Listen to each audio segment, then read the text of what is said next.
Alright, hello everybody, Demo the Warrior here alongside Austin the Artist once again. Hello. We are this time reviewing the Elimination Chamber. Uh, Sorry that this review is going to be a day late. Just had some personal Personal issues, stuff, yeah. but we're still getting this review out regardless. But so we are reviewing the Elimination Chamber pay-per-view 2021. I don't remember what the date was yesterday. The 21st. No, 21st. It's kind of weird because Fastlane's on the 21st as well, so... Yeah. Did you, before we start reviewing the actual show, did you watch the kickoff or did you not watch the kickoff? I watched the kickoff. So did I. So, Alright. the kickoff started. So apparently it was supposed to be Matt Riddle versus Keith Lee versus Bobby Lashley for the U.S. title. But apparently Keith Lee was injured or something happened, so he's out of the match. So on the kickoff show, they did a match to find his replacement. So they did a fatal four-way, and it was Mustafa Ali versus Ricochet versus Elias versus John Morrison. Honestly, I was just hoping anybody but Elias would win this match. Yeah, so I swear to God. For background on this, I don't know if Austin watched it with anybody, but I watched this with my friends. So does my baby sister count? I mean, yeah, did she have people that she wanted to win or anything? I mean, she just watches it and flails her arms. So, well, so during this match, my friends wanted, they all wanted Ricochet to win because they're big fans of Ricochet. I was fine if Ricochet won. I didn't really care for Ali winning. Like we were talking about this. I feel like what they're doing with Ali and Retribution, like for me, it just feels like they're trying to make him like Seth Rollins, because like he's got like the black tights like Seth Rollins has, and like the glove and stuff, and like he kind of just has the look of Seth Rollins now, and he has his own faction like Seth Rollins did with Murphy and AOP and Austin Theory, if anybody remembers that. Yeah. Like it just feels like they're trying to. It just feels like they're trying to redo that, but with Ali. Like, yeah. But Elias, I don't give a fuck about Elias. I haven't cared about Elias. Nobody cares. Nobody cares about Elias. He sucks. I don't know why they even book him. Like, why? So the last time I cared about Elias was when he first came up on the main roster, and then they did his gimmick to death, and I just don't care about him or his matches anymore. John Morrison, I do care about John Morrison. I just hate how they book him, which there's another booking situation we'll get to. A couple booking situations we'll get to later tonight. One that I particularly find baffling. God. But nevertheless, I didn't think John Morrison had any chance of winning this match. This was a pretty good fatal four-way for what it was. There was one nasty spot where I think it was Mace and T-Bar. They caught Ricochet, and then they powerbombed him back first into the post, and you could hear how like the crack of him hitting it. I know that fucking hurt. Yeah, that like pained me as a person with back problems. Oh my God. Yeah. God, that had to fucking hurt. So it was kind of back and forth between everybody. So like Retribution was taking out Ricochet on the outside. Elias was down on the outside. Elias really didn't do a whole lot in this match. Which is a good thing. Yeah, so Ali was like focused on Retribution, and then John Morrison rolled him up and got the 3 count. And I was surprised that John Morrison won. I was happy that he won. I was like, okay, they're giving John Morrison at least one win. They're making. I like the John Morrison one, but they're making Retribution look like complete idiots. Yeah. Not that the gimmick's terrible already, but like they're making them so incompetent. I know. And then they try to like make Ali like this leader character, and you're expected to believe him. Like I read something on Twitter about it. Basically, somebody was saying that their whole gimmick was that they've been put down by the Performance Center, by NXT and everything, and they want like retribution. Mm-hmm. Their whole This is thing, probably why, because they're so incompetent. their whole thing was Like, they did. First of all, when they debuted, it was like 20 of them, and they were just destroying stuff on Raw. So, like, each week I they want to had know what uneven happened numbers of to. people, and then the dumb storyline stuff happened where you have these guys destroying your show because they want retribution against the company for not doing whatever with them. So then the first thing they do is give all of them WWE contracts instead of like a lawsuit or something. So that was like mistake number one. One of them And then legit since took a then, chainsaw to the ropes. I know. You're not gonna get a lawsuit. Nope. But so when they debuted, it was before Ali was in it. It was T-Bar, who is Dominic Donovan, Dijakovic. yeah, I Dominic wanted Dijakovic. I wanted to say Donovan Dijak, but um, Shane Thorne, who is Slapjack. Dio Madden, or I forget what his other name is, who is Mace. That is Dio Madden. That's what his name was. Then you had Mia Yim, who was Reckoning, which I don't know where she is now. And you also COVID, and she just got engaged. So. and they also had Mercedes Martinez. I don't know what her retribution name was. She was supposed to be the leader basically, and she was supposed to be called Retribution. Mm. And then they put her back in NXT. Well, Which, oh my god, these names! I swear to God, when I first found out these names, I'm like, Mace? Are you kidding me? The dumbest one is Slapjack. Oh well, my! I Slapjack sounds like Slapjack sounds like the discount freaking flea market, goddamn bottom of the barrel horror movie I have ever heard. Slapjack sounds like the name of a clown, but I think the dumbest one is T-Bar. Like, what kind of name is that? What is it? Tell me what a T-bar is. Is it a candy bar? I don't know. Like, I don't... It's funny because T-Bar, a.k.a. Dijakovic, goes on Twitter, and anytime anybody says anything about Dominic Dijakovic or anything, he acts like that person doesn't exist. It's dumb. But, so, Retribution is terrible. They have been terrible. They probably always will be terrible because they were booked bad from the start. But, nevertheless, John Morrison won this match, and he gets added into the U.S. title match, making it Bobby Lashley versus Riddle versus John Morrison. I can't wait for Retribution to turn face, and then T-Bar is just going to be selling candy bars. Like the New Day selling freaking pancakes and bootios. He'll be selling like T-Bar energy bars or something. Yeah. Like, and Slapjack will be selling pancakes or something. Slapjack's going to be doing the freaking gimmick where he has the goddamn flour and somebody sniffs it and then water comes out all over him. Slapjack seems like a name that they would have given Crazy Steve if he came to WWE or something. Yeah. Oh god. Shane Thorne's so good though. If they would have just had like all of these talents are so good, but they just ruined them. Yeah. So Morrison won that match. That was the kickoff show. Then we get to the actual main show. It opened up with some pyro, which was pretty cool. Pretty bland stage design. Just seems like the kind of one they always use. One thing I wish is, and it's even NXT too, but at least NXT tries to be different with theirs, like they were with like Halloween Havoc and shit. But yeah, like with the pay-per-views, like I get they're all in the Thunderdome and stuff, but I wish they would at least like make the stage designs different like they did back in the day, because I heard made those pay-per-views. That was one of the things that made a lot of the pay-per-views back then memorable, like discounting the great matches they had, like just the looks of the pay-per-views made them memorable for people. Like now I can't tell the difference like with pay-per-views like Elimination Chamber like 2017, 2018. If you show me the arenas, I can't tell you which one's which. Well, I did hear that when it comes to Mania, they're actually supposed to be using, instead the Thunderdome, they're supposed to be actually using the stadium that they're at. And what I heard is they're going to do something like a 25% capacity, and then the rest they're going to fill up with like, have like a petition to sign, or not a petition, but like a sign-up sheet where you could have your photo on like a cutout. I mean, that's better than the screens.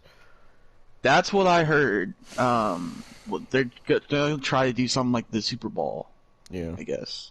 But so the Chamber opened up. They kicked it off with the Smackdown Elimination Chamber, which was Cesaro versus Daniel Bryan versus Kevin Owens versus Sami Zayn versus Jey Uso versus King Corbin, and the winner got to face Roman Reigns for the Universal Championship directly after the Chamber. Yeah, which we'll get to that because it was just complete squash. So, Yeah. So it started off with Bryan and Cesaro. Daniel, They were Cesaro. Yeah, they were the first two to start off. Um, like Daniel and Cesaro, I was telling Austin this like last night when I was talking to him. Like those are two guys that I could watch wrestle for hours. Just that's how good they are. Even like at this stage of his career, Daniel Bryan still he's better than ever. Cesaro, I like it. He is criminally underutilized with how good he is. Cesaro did amazing in this match, and I really, really hope they start pushing Cesaro. Yeah, I hope so too. But what I feel like they're doing is they have him in some type of storyline on SmackDown. I don't know who it was with exactly. It was with a heel. Mm-hmm. I can't remember who it was with, but they're gonna do something like that. I don't like it, but you know, I wish they would give him a title. You know. Yeah.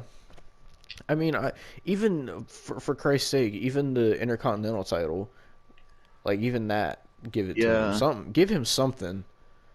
I mean, I know they're giving Big E a push, but I mean, Why was I Big don't E not really defending on this show? That's a good because question. well, his I can't remember last time he defended it actually.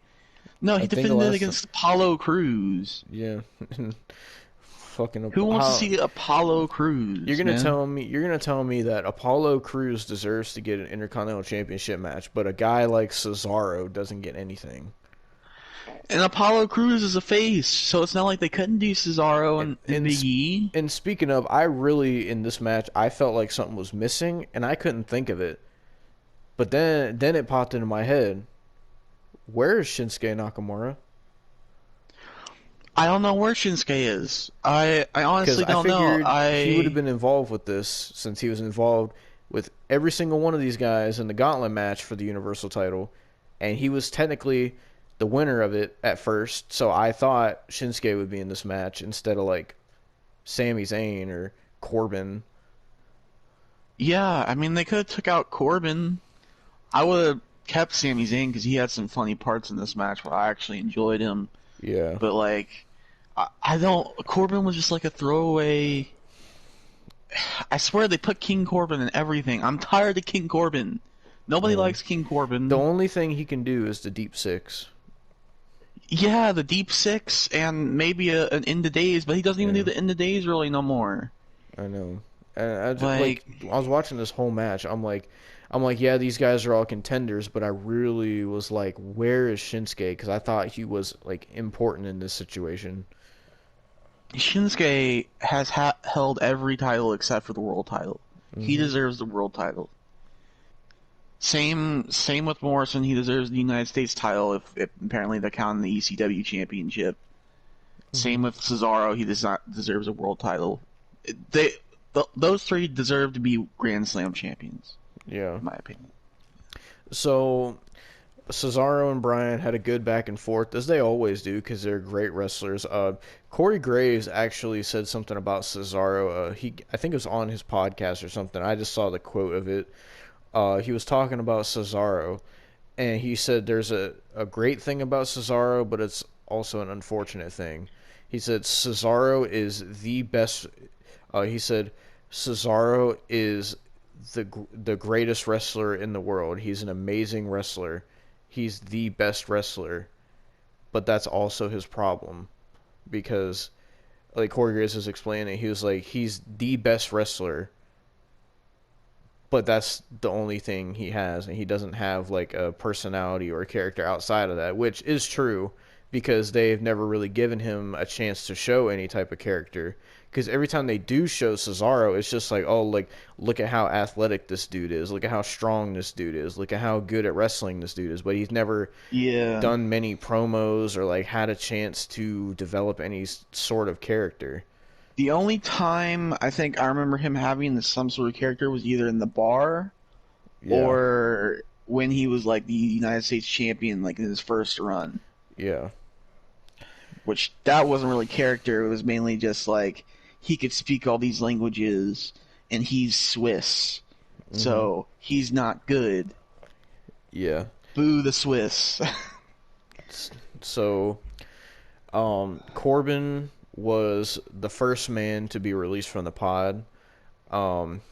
So then it turned to Corbin versus Cesaro versus Daniel Bryan. Corbin was a little bit dominant at first.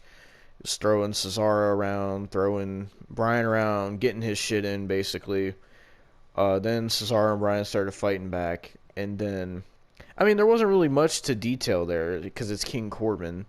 Yeah, like I said, he's just he's so boring. Yeah. Like people say Cesaro's boring. At least Cesaro could wrestle and he could still cut a promo if they let him. King Corbin, like all he could do is a deep six. He can't cut a promo.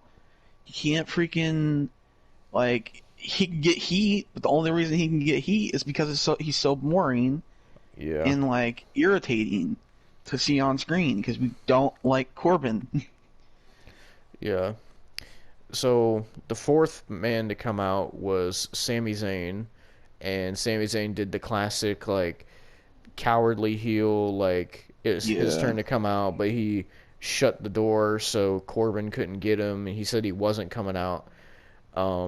Then the spot happened where Corbin was trying to get Zayn out, and from behind, Daniel Bryan absolutely blasted King Corbin into the pod. It freaking God, Jesus.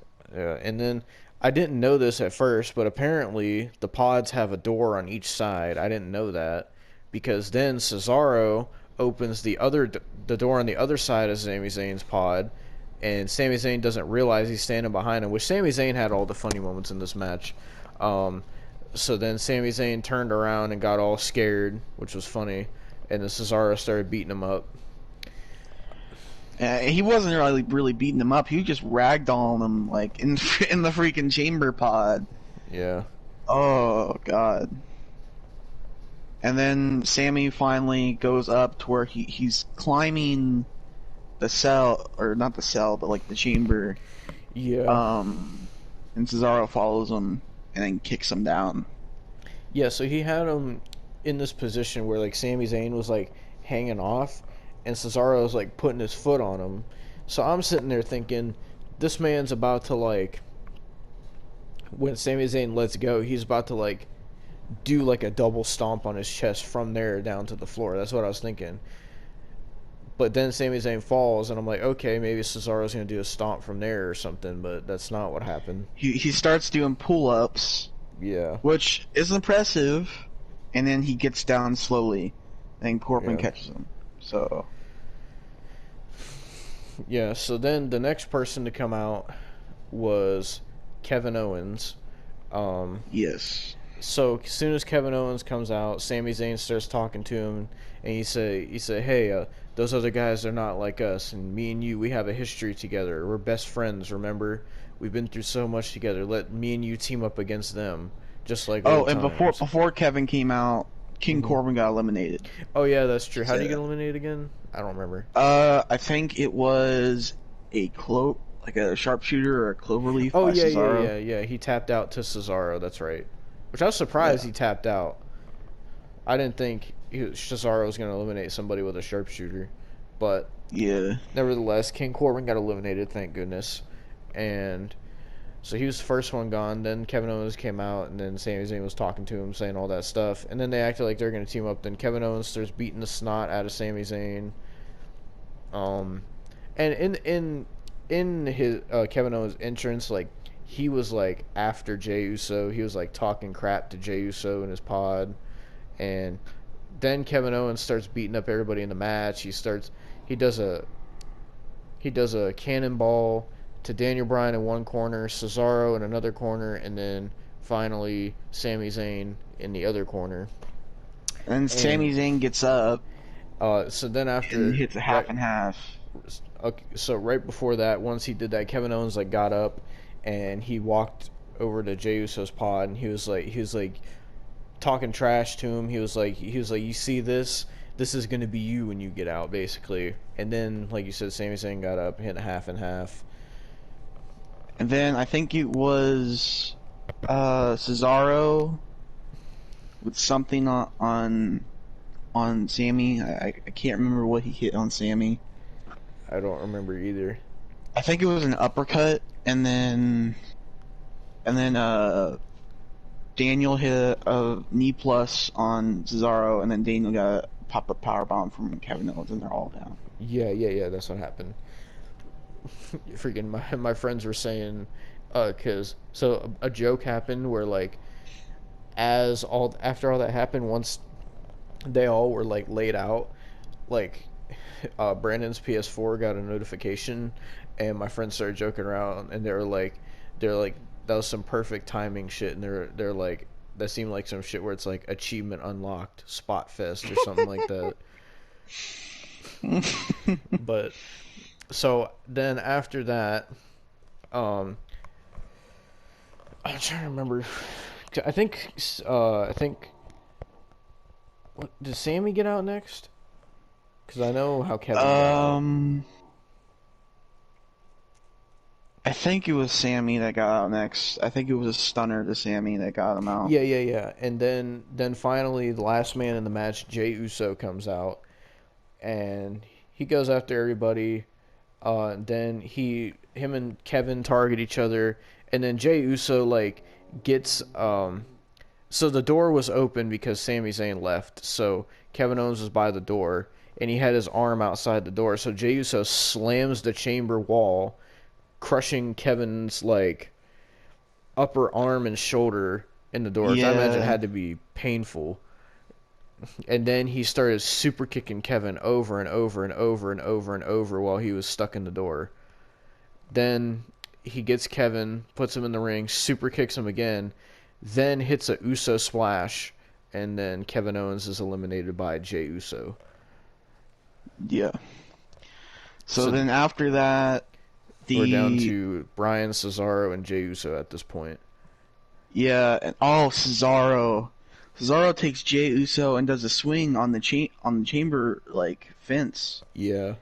And one of the swings, Jay's head hit like the pole that connects the fence Yeah. together. It freaking looked painful. Yes. Then Jey Uso was laid out for a while. Then we got back to Bryan and Cesaro, the workhorses. They were still going at it. They were hitting all these like incredible counters on each other. Like they work so smooth with each other.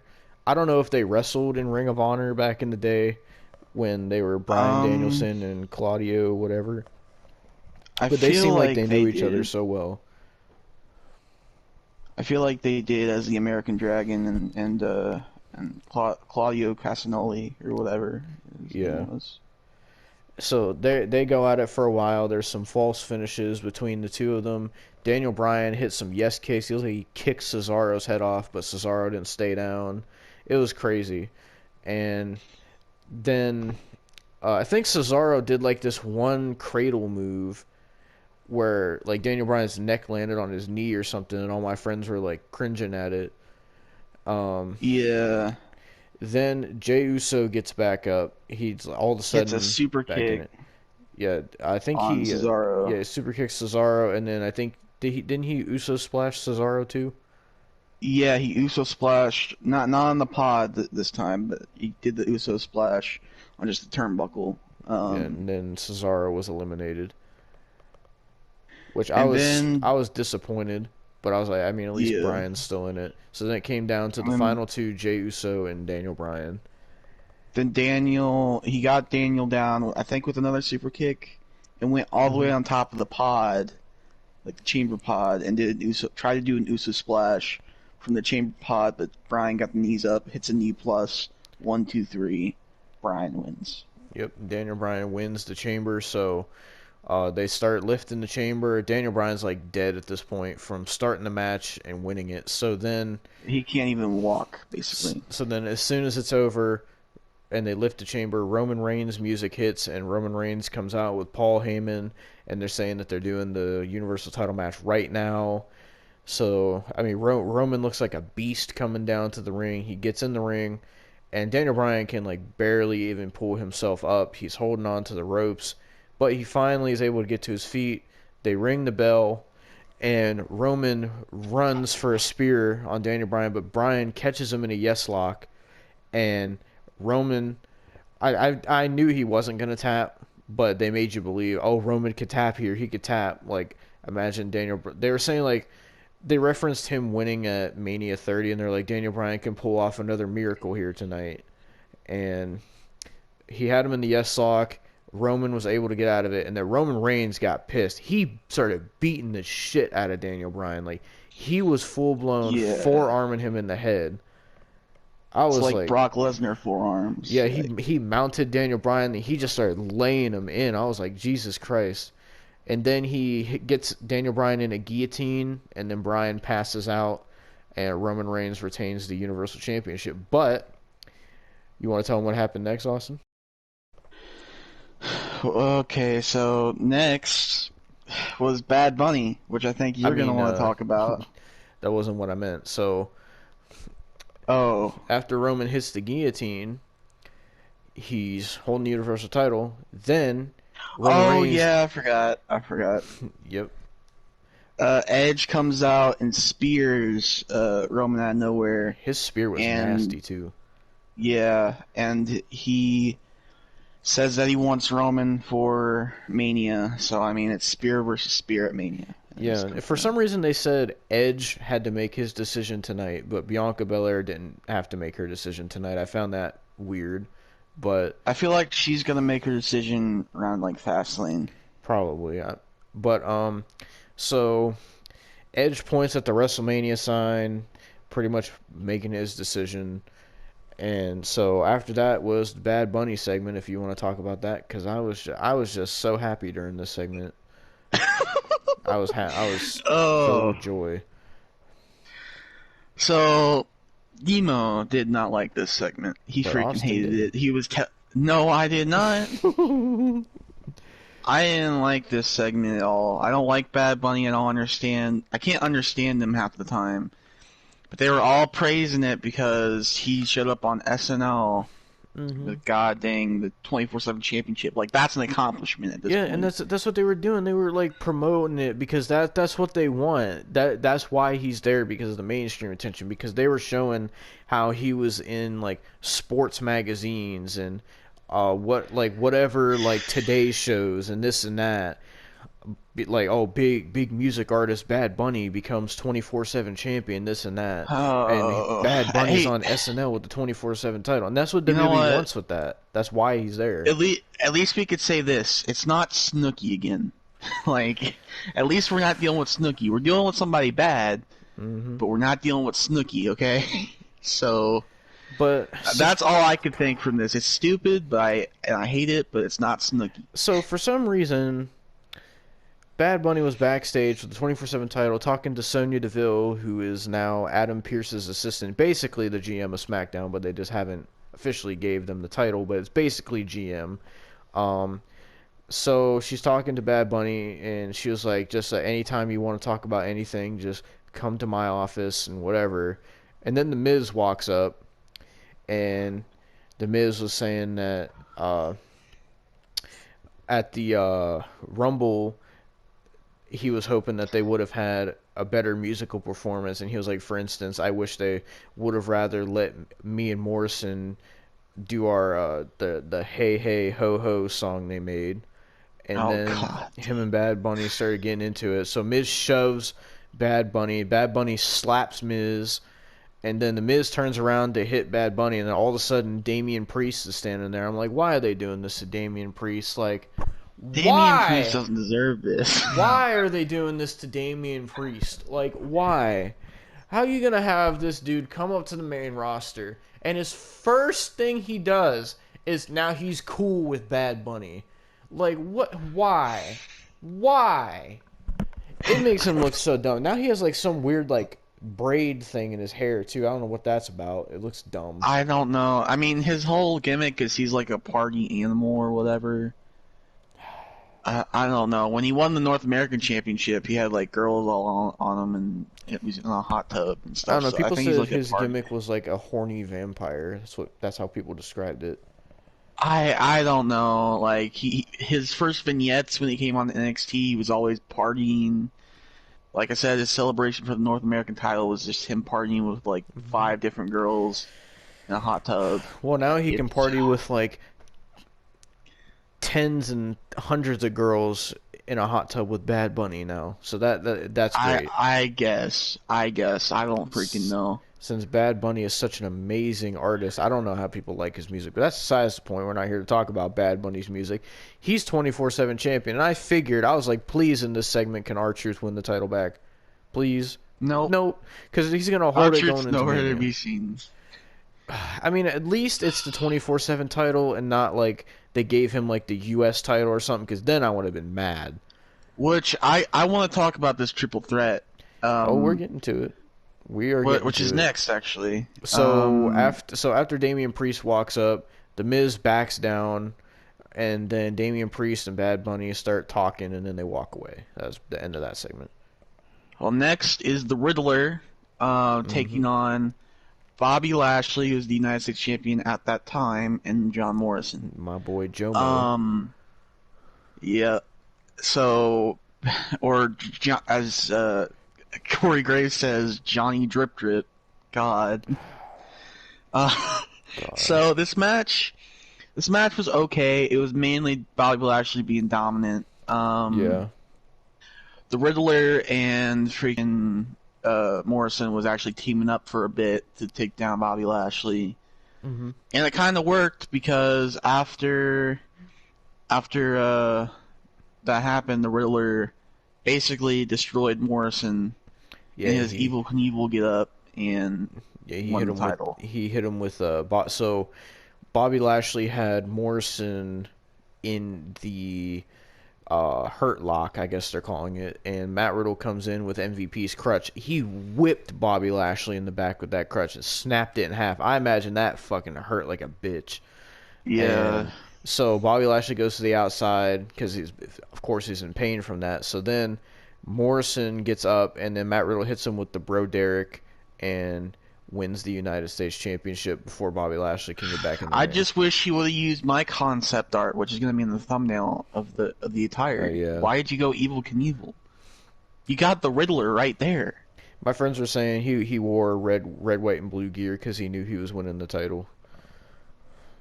They were saying Evil Knievel on commentary, which I don't watch Evil Knievel. I don't know. So. But yeah, so Matt Riddle is your new United States champion. What's his run going to be like? I don't know. I'm glad that he's won his first title finally, but I don't know how good of a run he's going to have with it. You should have Jim Carrey manage him. I swear, it would work. It would work. In Vince's logic, this would work. I'm surprised they haven't done it. So we go from one freaking aneurysm of the night, which was the Bad Bunny segment, to a whole entire goddamn mental breakdown, which was the women's tag match. This was my bathroom break match, so I'm gonna let Demo take this whole match on by himself. So this is where I'm gonna start getting mad and go on my rant, just for a warning. So to preface this, you have, and I want to get this straight.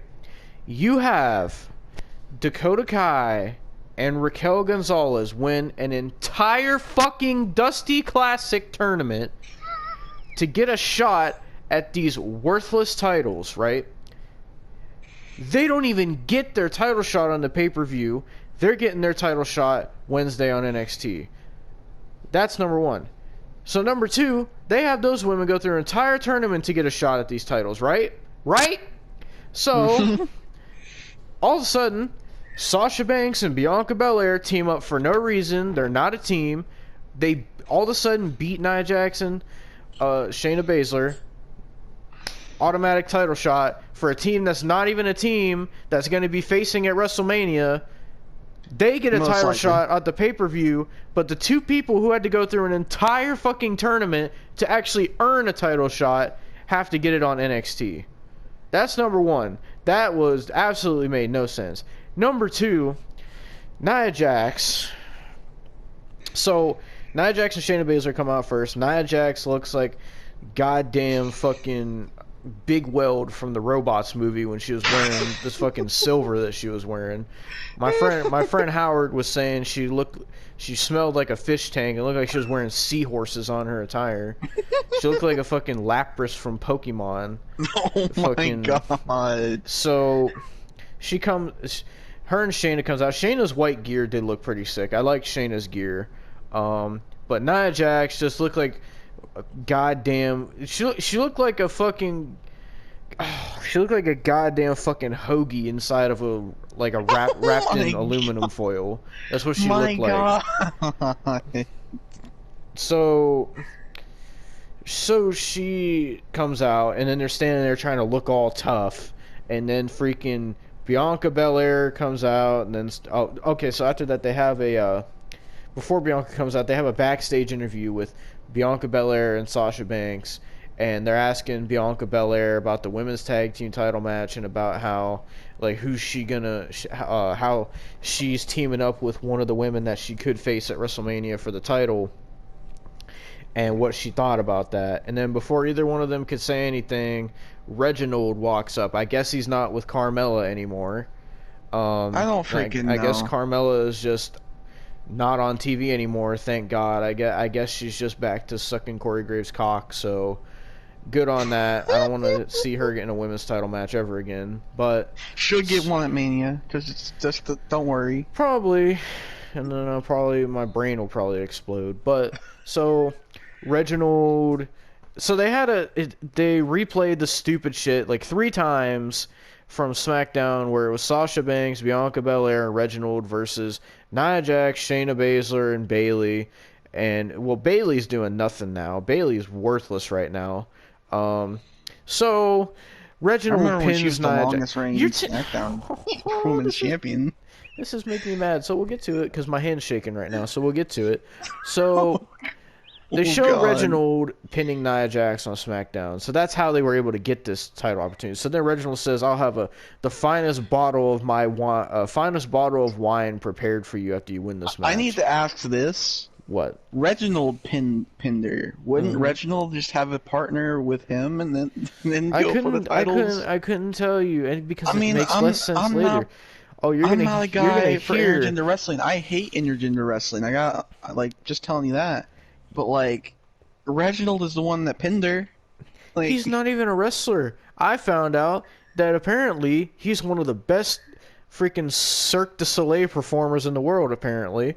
So, yeah. Anyway, so Wow. they had this tag match. Bianca comes out, and then Sasha comes out to her terrible Snoop Dogg theme. I wish she would get rid of that. It's killed any momentum she had in her entrance. So they come out, and I'm just like, I don't care about this match. I wanted them to win because I would rather see Sasha and Bianca versus Dakota and Raquel than freaking Nia and Shayna. But, so this match sucked. It was just a boring women's tag team match. Sasha Banks was terrible in this match. Honestly, I love Sasha Banks. All she was doing was throwing meteoras that looked sloppy. Nia Jax doesn't know how to give a move. She doesn't know how to do a move. She doesn't know how to take a move. She doesn't even know what a move is.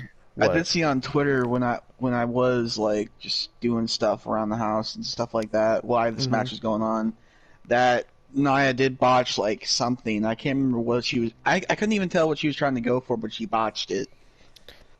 That's nothing new. That's nothing new. I was watching the Great Ones review on the Elimination Chamber. He was talking about this match, and he was talking about Nia Jax, and he was like when you get in the ring with Nia Jax, that's when wrestling isn't fake anymore. That's what he said. And he was like, that's when you get a first class ticket to Botchamania. That's what happens there. so she was botching a lot in this one. Nia Jax always botches because she's fat, she's overweight, she's disgusting, she's out of shape, she's terrible, she can't wrestle, but they still have her employed. She's injured countless women, but she's still employed. Anyway, so My whole thing is people like her, like big people, have been able to wrestle before.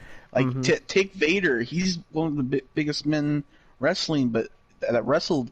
But he had the agility to do a moonsault. Nia Jax can't even get on the turnbuckle. Like there's a difference between big men and big women. Big men are more built for this kind of sport. Women in general, if they're fit enough, like they are in WWE, they're fine for this sport. But big women aren't built for this kind of sport. They're just not. If you look at big women in wrestling history, a lot of them have been terrible and not that successful. It's because bigger women aren't built for the sport. I remember Tamina kind of looked like her body shape wasn't like how she was now, like before. Tamina used to be fit. Yeah, she was like Alicia Fox fit or Nikki Bella fit at the time. When she was managing the Usos and stuff, she was like skinny, but now Tamina's like out of shape.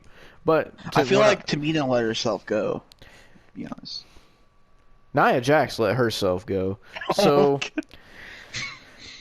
so like I said, Sasha Banks was kind of in this match because she just kept throwing sloppy meteoras because Nia Jax doesn't know how to take a move, give a move, or what the term move or wrestling even means. So this is just she just thinks it's performance art, like all the indie marks, because it's she's doing her art. Remember, like with all the you take what you just said and put an F in front of it. That's what she did. So she was sloppy in this match. Kept tagging in Shayna. Shayna did most of the good stuff in this match because Shayna's great. Bianca's great. Sasha's great. Nia Jax looked like a freaking the Grouch's garbage can with her silver attire. There's so much to like about wrestling, though. No, there's people that stand this woman, Austin. You told me you found Nia Jax stands on Twitter. They want Nia Jax to poop in their mouth. How with this woman? How? I don't understand. I guess some of you will know if I have a Twitter, and basically they added the topic function on Twitter. And I followed the WWE topic, not thinking much. And I saw a freaking post like, which picture looks better? And it's 4 pictures of Nia Jax. And I just go to the comments just for the heck of it, because I know Dino's been talking about how he found stands for Nia Jax, which I didn't believe at that point. But oh my god, there was people I really actually stand Nia Jax, and oh my god. I was flabbergasted. I was baffled. I told Demo, and I was like, I'm honestly confused. I thought he was lying. Nope. There's some sick people in this world. So back to the match. This is just a boring tag team match for titles that nobody cared about. So so they had one spot in this match where Bianca tried to pick up Nia. And Bianca, from what a lot of people have said in WWE, she's the strongest woman in the locker room. Even she couldn't pick up Nia. That's how fucking fat Nia Jax is. Jesus Christ. So, I mean, all 4 women did stuff in this match. It wasn't memorable whatsoever. The only thing I remember was the horrifying ending where, for no reason, so Sasha has Nia in the bank statement. I wish Nia would have just tapped out, because I know damn well she was tired and hungry. So all she had to do was tap out, but she didn't. And then all of a sudden, for no reason, Reginald comes out with a bottle of wine, and then Sasha Banks plays the stupid, retarded baby face, making Sasha Banks look horrible.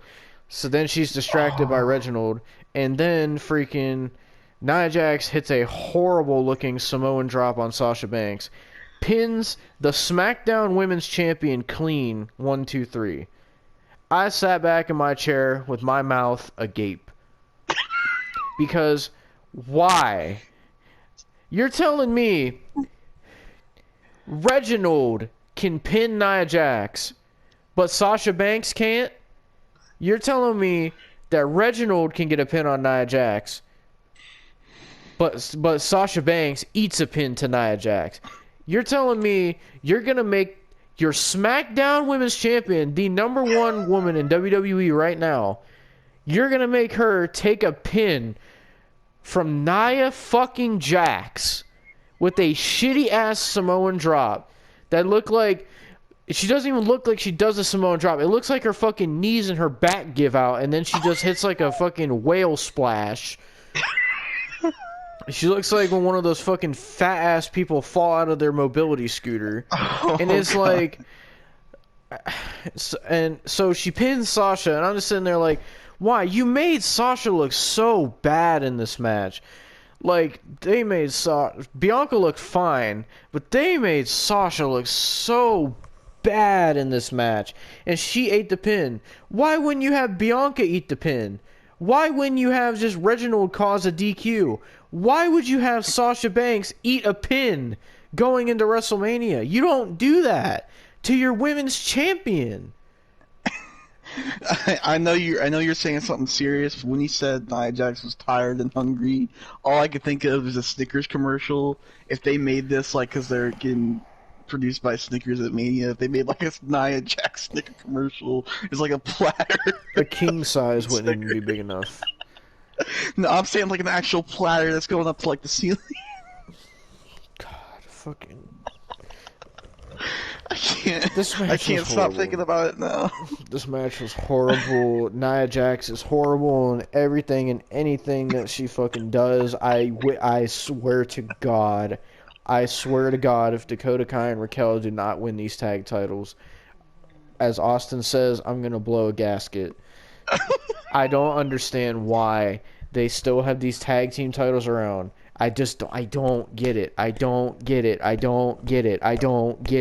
They're not worth anything. Nobody cares about them. And now all of a sudden they're trying to make it a priority to where the SmackDown Women's Champion is taking a pin from Nia Jax, who is a women's tag team champion. She's gonna the SmackDown Women's Champion is gonna eat a pin from somebody who's the worst wrestler of all time and who holds a worthless title. The only time that title ever meant anything was when Sasha Banks held that, for one. Well, the Iconics. Well, actually, no, they don't. Well, for like a week, the Iconics. Fucking, it's just baffling. What kind of booking decision is that? Why wouldn't you have like Reginald cause a DQ or something? Like maybe he goes to give Sasha the wine bottle or something, but then he accidentally hits Nia Jax in the head or something, or like he I don't know, so he causes something to cause a DQ or something. You don't have your SmackDown Women's Champion eat a fucking pin. When you're building up towards WrestleMania, you don't do that. That'd be like having Roman Reigns lose the title tonight. That'd be like Vince does that. I mean, obviously Vince thinks that's okay. It's fucking stupid. So, I mean, the last time we seen Vince, he looked like the Crypt Keeper. So I don't know. This was just a horrible match. This should not have been on the card. This was just to get some sort of women's match on the show. This did not need to happen. Sasha and Bianca did not deserve a title shot. If anything, they should have did Dakota Kai and Raquel versus Nia Jax and Shayna on the pay-per-view, since they won a tournament. Since they won a tournament to earn a title shot. But no, they just throw a team together and they get a title shot on a pay-per-view over the two people who won a fucking tournament. It just doesn't make any sense. An actual team too. And I don't understand how some people are okay with this. People were okay with this match. People stand this match. I just don't get it. I don't understand. But if they're not going to give Dakota and Raquel these titles, then fuck off with the titles. Honestly. If Nia Jax and Shayna are going to hold these titles, just fucking burn the titles and burn Nia Jax too. Oh my god. Send Shayna back to NXT and send Nia Jax to the fucking buffet because that's where she wants to be. Oh my god. Now I just imagine freaking Nia Jax at like the Golden Corral buffet. It just God, pisses stop. me off how everybody says how much you're supposed to care about women's wrestling, and then they go out and do shit like this with an ending that makes no sense, pinning a women's champion on her way to WrestleMania, trying to treat these titles like they're important when they haven't given a single fuck about these titles since Sasha Banks and Bayley held them. And it just doesn't make any sense. It's a joke. It's honestly a joke. People wanted to say the Miz winning the title again was a joke. Are you like no? We'll get to that. We're gonna get to that because there's a lot of conversation there. But this match sucked. This should have never happened. Fuck Nia Jax. And yeah. So what was great was I got to see Nia Jax on Raw, NXT, SmackDown, and Elimination Chamber. Guess what? Get to see her on NXT again this week. Great, wonderful. Oh, you're probably gonna get to see her on Raw too. Oh, great, wonderful. You know, And with wait, all this, she's got the women's tag team title, so you'll probably see her on every show from now on. I mean, with this title, I would say at least she's getting some exercise with wrestling so much, but it doesn't look like it. So I don't know. I'm done talking about this because this pissed me off. I was so fucking mad. The rest of my friends didn't care. I was just sitting there. I'm like, why? Why would you have Sasha eat a pin? It just doesn't make any sense. But anyway, moving on. Now we go to the main event because they were supposed to do Asuka versus Lacey Evans, but that got canceled because Lacey Evans got knocked up. So they canceled that match. Man. They canceled that match. So now we get to move on to the main event. Not like anybody cared to watch Lacey Evans wrestle anyway, but... I mean... I do like seeing Ric Flair. I mean, it's cool to see him in the 70s. But, and they're really going with the storyline that Ric Flair's the dad, too. Like... That's going to confuse her daughter. I mean, don't you think? Because, like... Good for Ric Flair for getting in there, that's all I'll say. Isn't her daughter, like, 3 or 4? That's going to confuse her daughter if she sees on TV... I don't know. That she's with Ric Flair, but I don't know. in real life, my like freaking phone's ringing, but I'm not answering it because I'm doing a fucking review. Jesus Christ! Oh my god! Let's get to the main event. All right, the main event was the Raw Elimination Chamber with the the freaking WWE title on the line. Mm-hmm. So Drew McIntyre, Kofi Kingston, Randy Orton, Jeff Hardy, which really I don't even know why he was in the match. Mm-hmm. Freaking AJ Styles, Sheamus. Yeah, there was one more. No, you said everybody. Oh, Randy Orton. I said Randy Orton. I said Drew McIntyre, Randy Orton, Jeff Hardy, AJ Styles, Kofi Kingston, Sheamus. Oh, yeah, okay, yeah. You did say everybody. Okay. So Sheamus got the last spot in this match because he won a gauntlet match on Raw. Because they had a gauntlet match. The winner got to come out last in the chamber.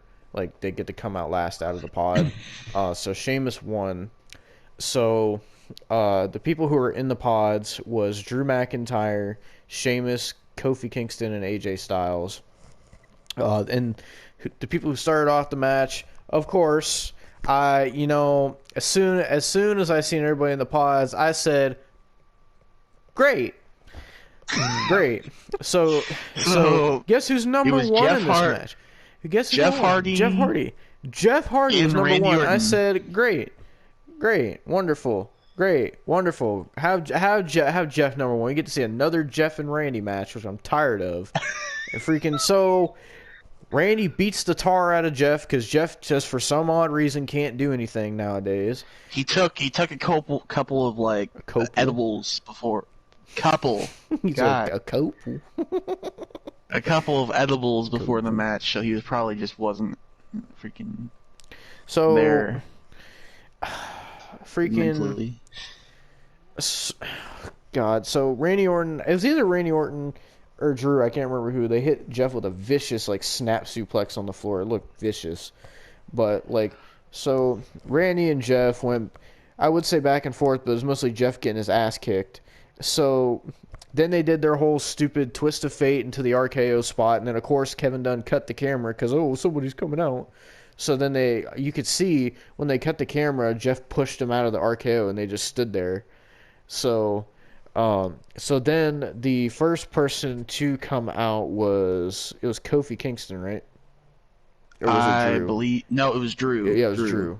So then Drew comes out, and Drew starts being dominant. He starts beating the crap out of Jeff Hardy. I mean, Jeff Hardy got his ass kicked this entire match. Jeff did nothing. I feel like but lay down I and feel get like his they're ass just kicked. punishing him. I feel like they're just punishing him because Matt is in AEW. I He feel like got- that's the only thing. All he did was lay down in this match like a bitch. That's all he did in this match. He got beat in this match. Like, fucking, it's sad to see. I swear, I feel like Jeff just took a bunch of edibles, or just like he sat there and like stole a couple of somas from like Shawn Michaels' he old did not supply. deserve to be in this match. Even though I love Jeff Hardy, I'm a huge Jeff Hardy mark, and yeah, Jeff Hardy's a legend and everything. He did not deserve to be in this match because he jobbed out 5 weeks in a row.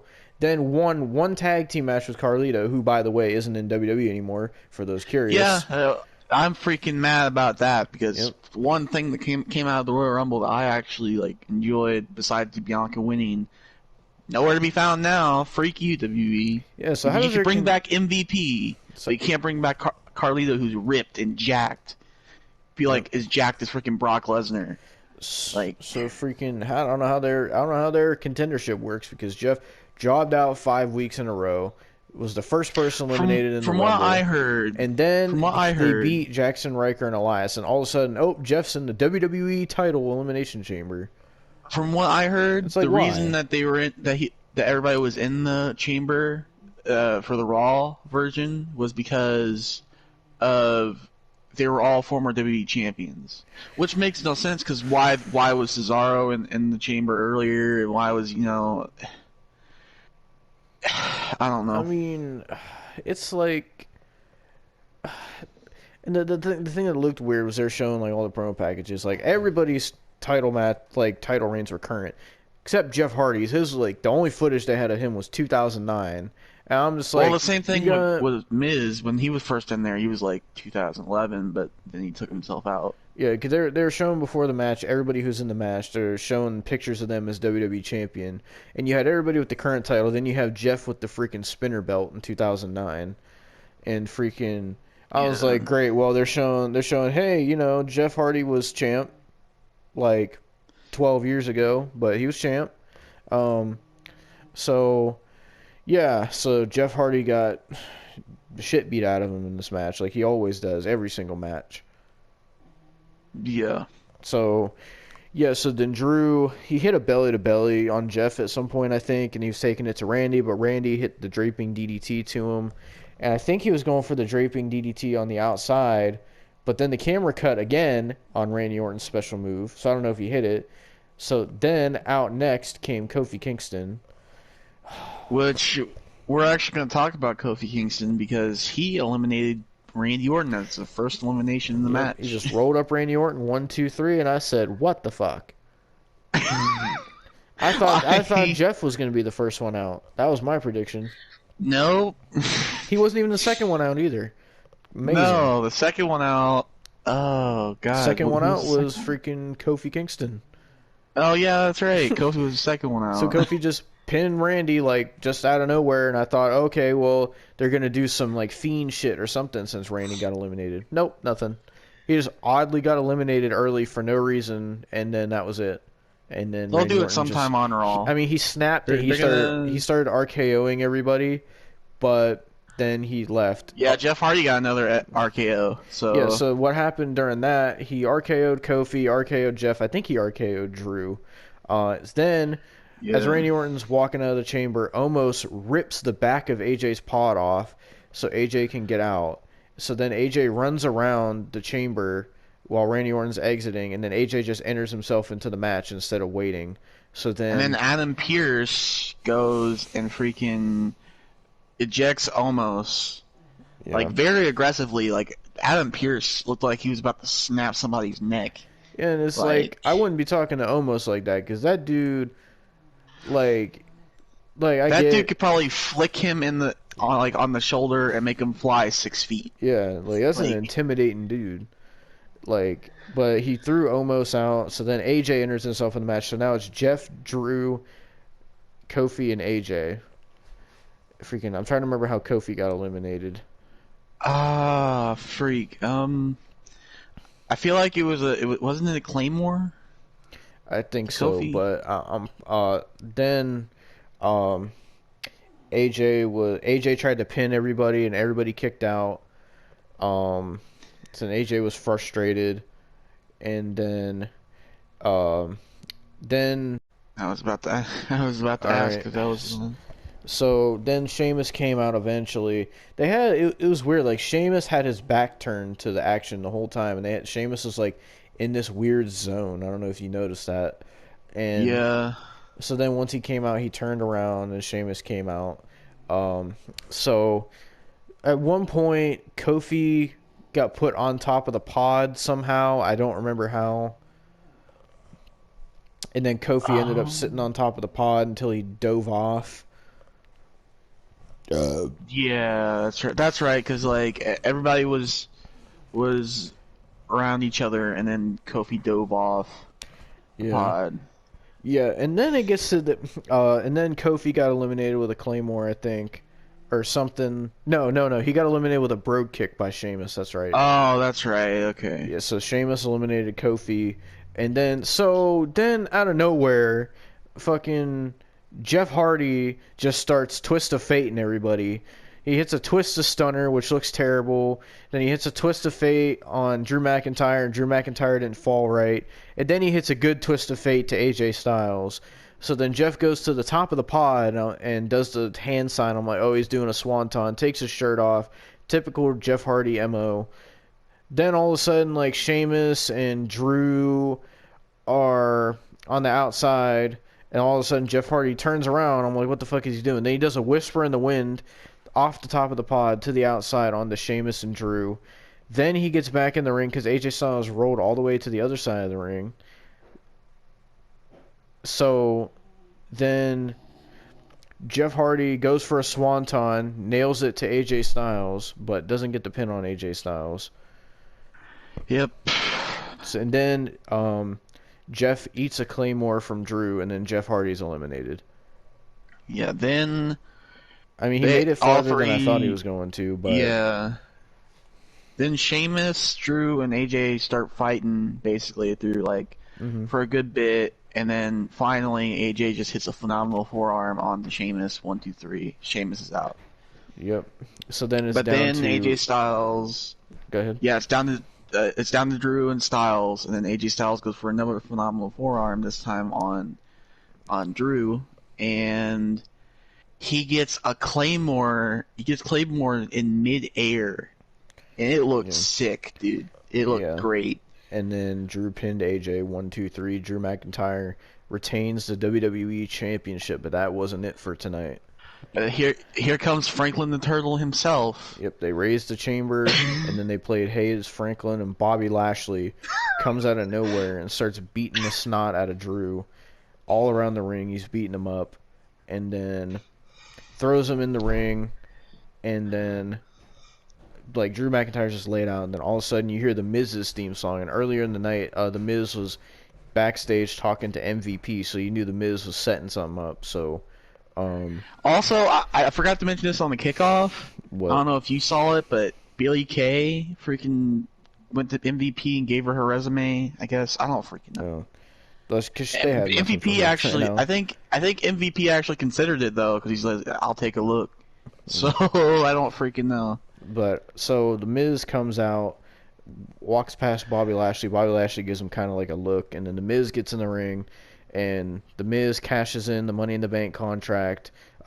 He hits a DDT surprisingly, and then goes for the pin. Drew kicks out, and then the Miz gets up, and I'm like, okay, Miz is about to get caught with a Claymore. That's what I'm thinking. But nope, skull crushing finale. 1, 2, 3. The Miz is the new. Is a 2-time. Yep, the new WWE champion, The Miz. So I was surprised he won it, but I was hyped because, like I was telling Austin before we did the review, Drew wasn't a bad WWE champion. He was a good WWE champion. He was just a boring WWE champion because, like, compared to Finn Balor and Roman Reigns, Drew hasn't had anything of importance like they've had. Drew doesn't have a character like that.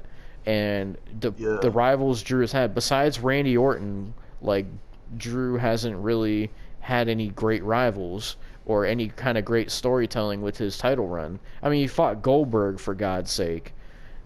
And Yeah, like, so then, like, Drew was boring, so I was glad The Miz won. Because, like, at least The Miz, like, I know he's not going to hold the title for a super long time, but I know at least The Miz will play some sort of character with the WWE title. And I'm really hoping yeah. it's going to be something like how he was Intercontinental Champion back in 2016. Like, I hope it's something like a run like that, because that would be really cool.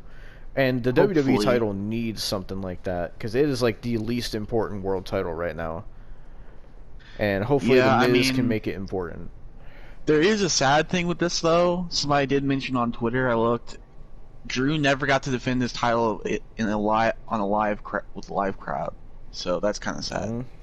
I mean, unless they're gonna do Drew and Miz at Mania, but I'm figuring they're gonna do Drew and Miz at Fastlane. But so Yeah. after this pay-per-view,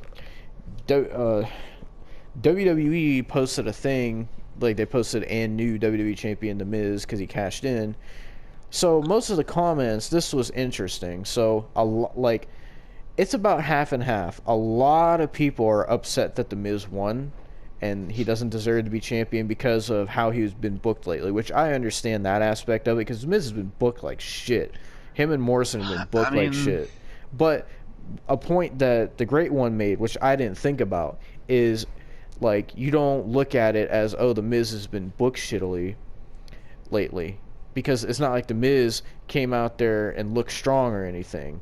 And The Miz didn't win the title because The Miz deserves to be champion. The Miz didn't win the title because he's been booked great. The Miz won the title because he was smart.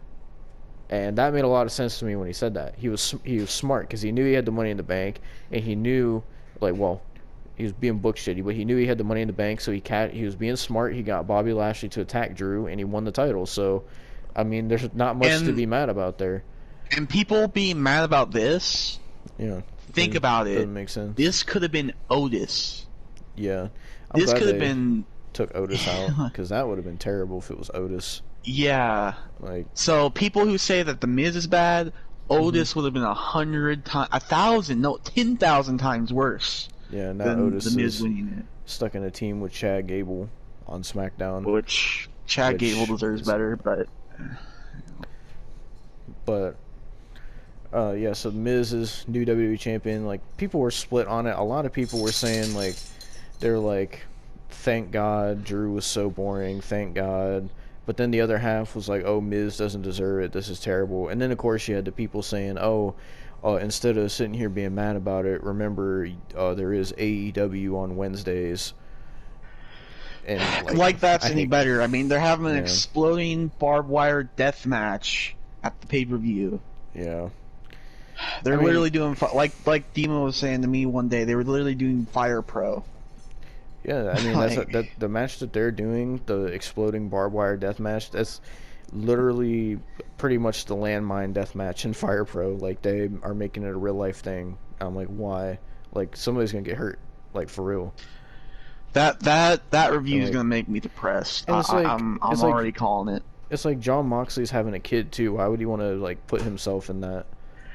Yeah, he's having the kid. Like, I don't get it. Wouldn't you think? I think of it this way: like, if his kid ever gets a hold of any of his matches, like, that's gonna scar the kid, man. Like, what? Yeah. Like, if his kid sees him getting like a chainsaw or like a mini saw taken like to his forehead, Mm-hmm. or like syringes put in his cheek, like, what is that gonna do to the kid, man? All right. The kid's gonna have to be in therapy, like. Mm-hmm. Like, and I'm not talking about like therapy, just like regular therapy, like I have. I'm talking about Alright. like really serious therapy, like. Yeah.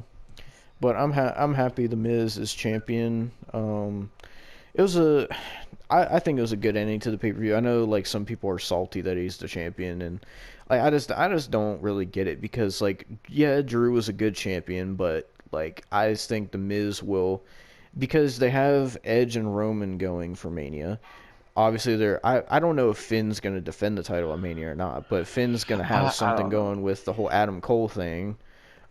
So Well, for from Drew's what title, they I've didn't have anything going on. So now this gives something for the WWE title to do going into Mania. yeah, the only confirmed matches that they have like on the books right now, from what Hmm. I've seen, like from the last meetings, is freaking Fiend versus Randy Orton, Sasha and Bianca, Edge and Roman, which just got announced, and then the Bad Bunny tag team match, which I don't even think that's Yeah, happening no more yeah, because Miz and Morrison were supposed to be in that tag match with them. So yeah. It's I thought overall, I thought the Elimination Chamber was a good show. I mean, so far the Royal Rumble was good, Elimination Chamber was good. So I don't know, like they've done good so far this year. I don't I'm know what actually, Fastlane is going to be like. I'm I know actually Mania is got probably high going to be hopes. better than last year. Yeah, I have high hopes for Fastlane, and I have high Yeah. hopes for Mania. I mean, I I don't don't have high hopes see a for Revolution reason. though. I like I don't see a reason for them to have Fastlane, but I mean, I don't know. I feel like for like now, I feel like they're set to go to Mania, at least for the most part. But I guess Fastlane's going to be like the last, like where they finish getting everything ready for Mania, I guess. But hopefully it'll be good Yeah. too. But I mean, there's supposed to be 19 matches for Mania usually oh now. god, it's There it's a was 2 night 19 thing. matches left. It's a two Yeah, night there was thing. It's going to 19 be matches last year. So it's in April. I forget the I think it's the 11th and 12th or something like that. no, And it's the 10th and 11th. oh, and it's gonna be night one will be on a Saturday, and then night two will be on a Sunday, like last year, basically.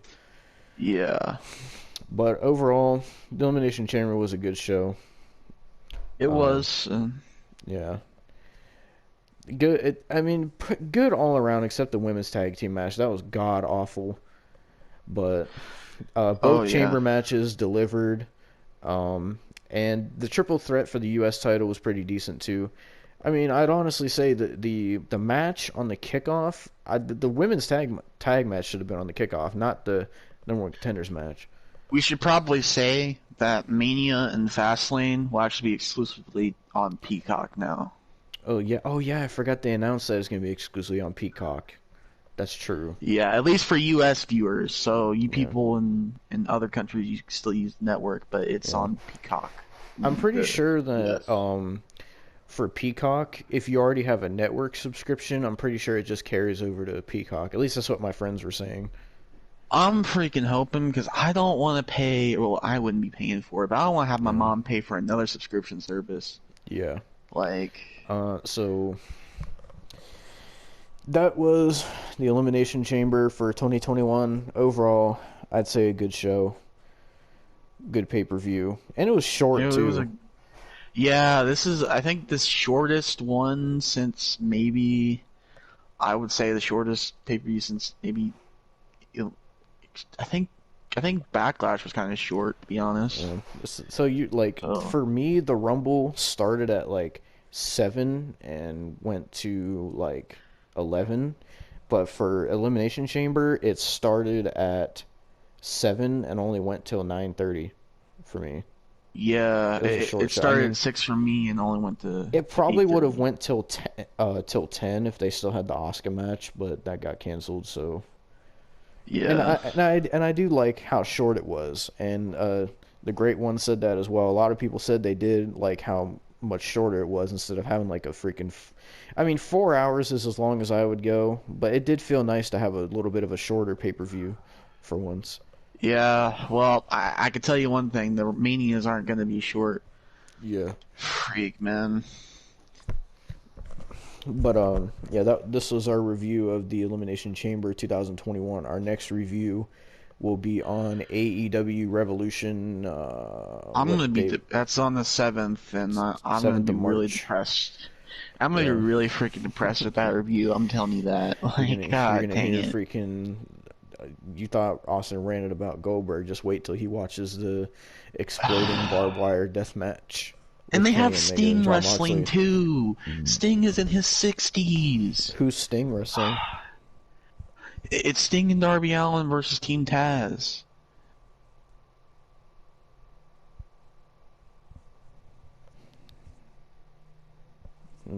Heard nothing but silence now. Like, I don't know. I mean, this is what I got here. They're having Sting wrestle in his 60s, and people complain about goddamn Goldberg, which I don't like Goldberg at all. Yeah. I hate Goldberg. Everybody knows that. People complain about Goldberg in WWE, but they praise Sting being older than Goldberg wrestling. Yeah, it doesn't make sense. And for Sting, it doesn't make sense either. At least with Goldberg, like, is cleared to wrestle, but Sting literally had to retire because, like, his body got fucked up, and I don't even think he's cleared. I mean, to me at least, it seems Goldberg is more capable of wrestling than Sting is, but like Sting just like, I mean, the dude took a powerbomb from Brian Cage, and it looked like as soon as Sting got powerbombed, you could see on Sting's face, it looked like he regretted taking it. Dude, freaking! This is one thing one of the many things that I hate about AEW. They don't clear their wrestlers. They freaking didn't clear Matt to finish that match. Oh yeah. And that whole concussion. Now they're not clearing freaking Sting because I know Sting is not cleared. There is no way. Give me a second. All right. Is cleared, and I honestly, like, why? I have no freaking idea. Like, Jesus Christ, I don't know, man. That it freaking just sucks so bad that's happening. I don't even know what other matches are on the card. I don't even know. I should probably look at the card. Because we're going to be watching it, so I should probably look at the card. Give me a second, I'll look it up. It's like, I don't know, man. I don't freaking know. God dang. Sting and... Oh, well. Oh, you back? Yep. This is dumb. I don't know who wants to watch Sting wrestle now.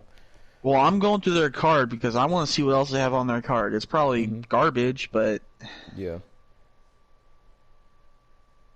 I don't know, man. I can't understand why they would do that.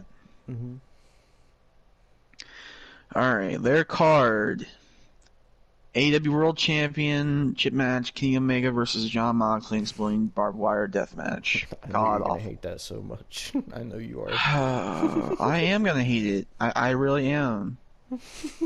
Let's see. Big money match: Matt Hardy versus Hangman Page. What the fuck is a big money match? I don't know. I thought you were gonna say big money Matt for a second. No.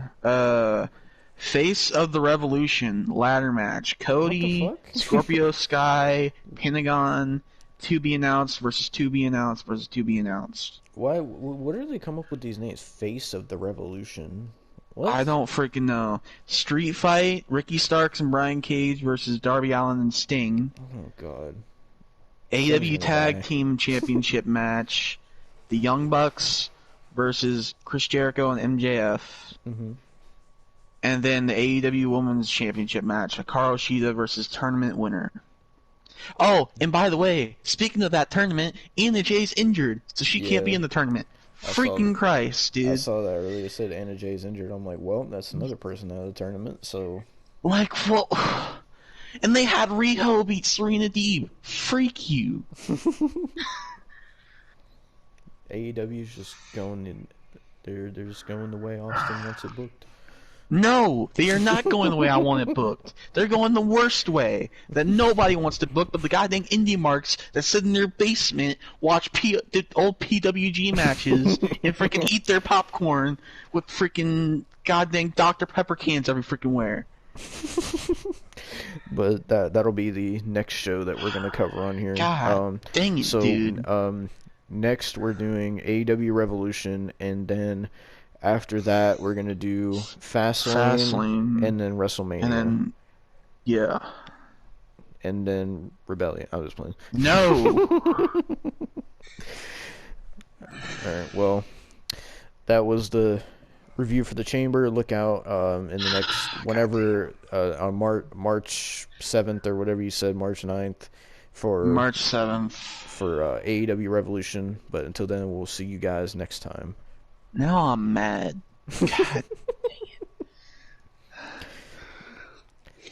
Peace.